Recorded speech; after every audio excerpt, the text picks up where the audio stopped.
Hi అండి. రేపు ముక్కోటి ఏకాదశి సందర్భంగా ఈరోజు మా గుడి మొత్తం మా ఊరిలో ఉన్న గుడిని అలంకరించడానికి చూడండి బంతిపూల మాలలు గుచ్చుతున్నాం. బరాకత్ గుడెంలోని వెంకటేశ్వర స్వామి ఆలయం అండి. ఉత్తర ద్వార దర్శనం.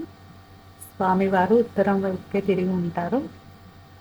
ఈ చుట్టుపక్కల ప్రాంతాల్లో ఎక్కడా కూడా ఉత్తర ద్వార దర్శన వెంకటేశ్వర స్వామి గుడి ఇక్కడ ఉన్నట్టుగా లేదండి.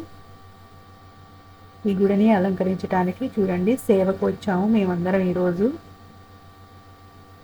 4 క్వింటాల బంతి పూలండి. మేమందరం ఉదయం 9 గంటల నుంచి గుచ్చటం ప్రారంభించాము.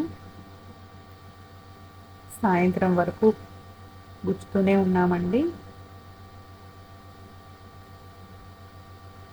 చక్కగా మా ఫ్రెండ్స్ అందరూ సేవకు వచ్చారు పూలమాలలు గుచ్చటానికి. అందరం కలిసి ఆ స్వామివారి సేవలో పాల్గొన్నామండి.